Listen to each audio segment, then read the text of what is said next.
Good evening friends, welcome to my channel.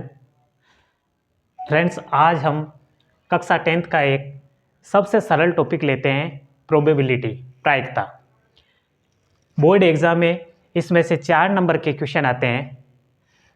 हर बार ये question आता है, तो यहाँ से क्वेश्चन लेंगे हम। एक क्वेश्चन है कि एक पासे को एक बार उछालने पर प्रायिकता होगी।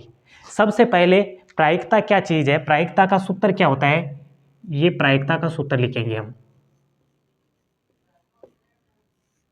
प्रायिकता का सूत्र होता है अनुकूल परिणाम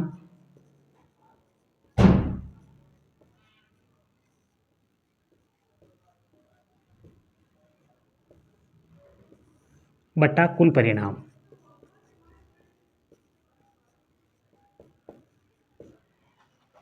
अनुकूल परिणाम यानी जो क्वेश्चन में दे रखा है उसमें हमें परिणाम कितने अनुकूल मिल रहे हैं वो ऊपर लिखेंगे, और कुल परिणाम, टोटल परिणाम कितने होते हैं वो नीचे लिखेंगे। तो देखो, क्वेश्चन हमारा पहला है कि एक पासे को एक बार उछाला, एक बार उछालने पर प्रायिकता होगी, अभाज्य संख्या प्राप्त होने की प्रायिकता। तो एक पासे को एक बार उछालोगे तो कुल परिणाम प्राप्त होंगे 6। 6 परिणाम कौन कौन से होंगे? 6 परिणाम प्राप्त होंगे। 1, 2, 3, 4, 5 और 6। इन 6 अंकों में से ही हमें परिणाम प्राप्त होंगे। तो ये परिणाम टोटल 6 तो लिख दोगे आप नीचे, टोटल आप 6 तो लिखोगे नीचे। और अनुकूल परिणाम, अभाज्य संख्या प्राप्त होने की प्रायिकता। अभाज्य संख्या कौन कौन सी है? इनमें से देखो 1, 2, 3, 4, 5, 6, इनमें से हमें ये पता होनी चाहिए कि अभाज्य संख्या कौन सी है। तो यहाँ अभाज्य संख्या है, एक तो 2, एक 3 और एक 5। ये 3 अगर संख्या आ जाए तो अभाज्य संख्या होगी, और एक आ जाए तो एक न भाज्य संख्या होती है न अभाज्य संख्या होती है। 4 भाज्य संख्या होती है, 6 भाज्य संख्या होती है। तो अनुकूल परिणाम कितने हुए? 3। तो 3 तो रखोगे ऊपर और 6 रखोगे नीचे। इसको काटोगे तो 1/2। ये आपके पहले का आंसर आ गया। अभाज्य संख्या प्राप्त होने की प्रायिकता कितनी होगी? 1/2। इसी प्रकार दूसरे क्वेश्चन का आंसर होगा, ये पहले का है, दूसरे का सूत्र यही लगेगा, अनुकूल परिणाम बटे कुल परिणाम। अब ये क्वेश्चन बोल रहा है कि सम संख्या प्राप्त होने की प्रायिकता, सम संख्या प्राप्त होने की प्रायिकता। तो इन्हीं अंकों में से हमें यह पता करना है कि इसमें से सम संख्या कौन कौन सी है। तो टोटल परिणाम तो वही 6 लिखोगे आप, टोटल परिणाम तो वही 6 लिखोगे। इनमें से सम संख्या कौन कौन सी है? 2, 4 और 6। 2, 4 और 6। तो 3 परिणाम हो गए, 1, 2, 3। 3 परिणाम हो गए, तो 3 रखोगे ऊपर, 6 रखोगे नीचे। काटोगे इसको तो 1/2, यानी दूसरे का आंसर भी कितना आया? 1/2। सूत्र आपको प्रत्येक क्वेश्चन में आपको लिखना है। इसी तरह से तीसरा सवाल है। तीसरे क्वेश्चन में देखो, 4 से बड़ी संख्या प्राप्त होने की प्रायिकता। 4 से बड़ी संख्या प्राप्त होने की प्रायिकता, यानी हमारे पास में टोटल जो 6 परिणाम आ रहे हैं उनमें से ये देखो कि 4 से बड़ी संख्या कौन सी है। 4 से बड़ी संख्या तो एक तो 5 और एक 6, 2 संख्या है। तो यहाँ से टोटल परिणाम तो वही 6 लिखोगे आप। और अनुकूल परिणाम, अनुकूल परिणाम अगर 5 आ जाए तो अनुकूल परिणाम है, 6 आ जाए तो अनुकूल परिणाम है। तो अनुकूल परिणाम कितने हुए? 2। तो 2/6, काटोगे इसको तो 1/3। ये इसका उत्तर आ जाएगा। तो इसी तरह से अगर इस क्वेश्चन में अगर ऐसा आ जाए कि 4 या 4 से बड़ी संख्या प्राप्त होने की प्रायिकता, तो आपको ये ध्यान रखना है 4 भी शामिल होगा उसमें, 4 भी शामिल होगा। इसमें तो इतना बोला है कि 4 से बड़ी संख्या, तो 2 अनुकूल परिणाम होंगे। तो इसलिए हमने 2 अनुकूल परिणाम, टोटल 6 परिणाम बराबर 1/3। ठीक है फ्रेंड्स, हम एक पासे को 2 बार उछालने पर क्या क्या प्रायिकता होगी वो हम क्वेश्चन आएंगे वो करेंगे। तो पहले एक पासे को एक बार उछालना, तो टोटल परिणाम कितने होंगे? 6। अब इसी प्रकार से एक पासे को 2 बार उछालोगे तो टोटल परिणाम कितने होंगे? टोटल परिणाम होंगे कि 6 का स्क्वायर कर दो, 2 बार उछालने पर घात 2 लगा दो, टोटल परिणाम होंगे 36।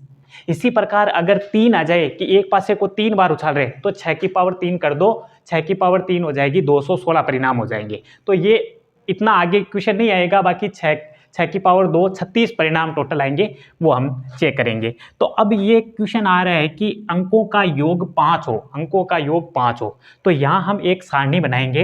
ये सारणी देखो, यहाँ से हम लिखेंगे कि एक पासे पर, पहले पासे पर 1 आ सकता है, दूसरे पर 1 आ सकता है।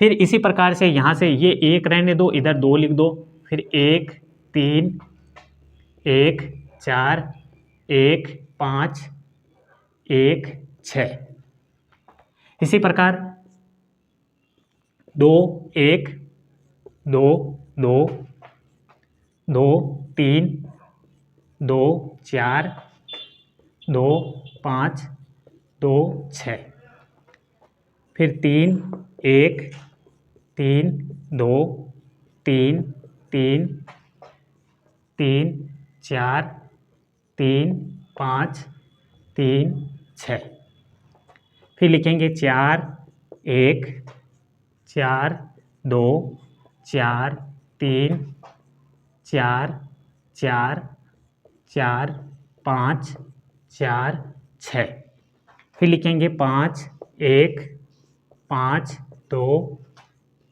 5 3 5 4 5 5 5 और 6, फिर लिखोगे 6 1 6 2 6 3 6 4 6 5 6 और 6। ये सारणी आपके कंप्लीट हो गई। अब ये बनाई इसलिए क्यों, यहाँ से हमें सीधा पता चल जाए कि अंकों का योग। तो यहाँ से देखो, एक काम करेंगे हम, यहाँ से हम लिखेंगे, यहाँ बनेगा 2, फिर यहाँ से देखोगे ऐसे, तो ये लिख दो इसके आगे 3, फिर देखोगे इसी फॉर्मेट में आपको लिखना है 4, फिर ये हो जाएगा अंकों का योग 5, फिर ये अंकों का योग हो जाएगा 6, फिर ये अंकों का योग हो जाएगा 7, फिर यहाँ से लिखो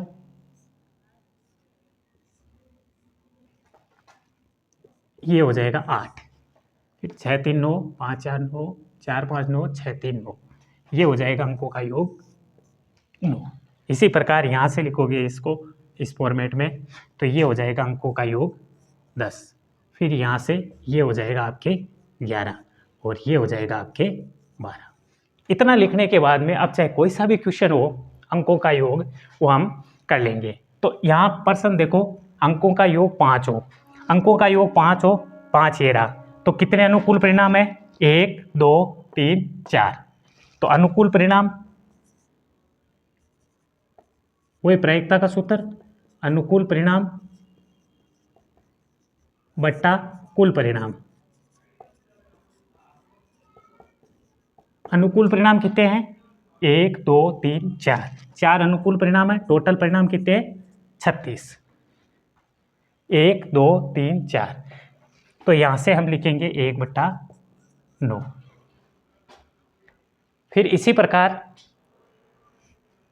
अंक समान होने की प्रायिकता, अंक समान होने की प्रायिकता, तो अंक समान होने की प्रायिकता देखो, इधर से देखो 1 1 2 3 4 5 6, 6 बार अनुकूल परिणाम कितने हो गए 6, टोटल 36, काटोगे इसको तो 1/6।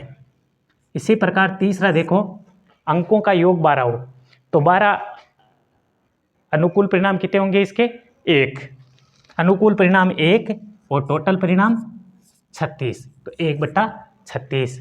इसी प्रकार अंकों का योग चाहे कुछ भी दे दे, तो हम यहाँ से सारणी बना के अच्छी तरह से इसको कर सकते हैं। अब इसी प्रकार आ जाए कि अंकों का योग 13 हो, तो यहाँ से हम देखेंगे कि एक पासे पर 6 आएंगे, तो दूसरे पर 7 नहीं आ सकते, तो इसका मतलब अनुकूल परिणाम कितने होंगे 0 और टोटल परिणाम 36, तो 0/36। तो इस प्रकार ये बोर्ड एग्ज़ाम में 100% क्वेश्चन आता है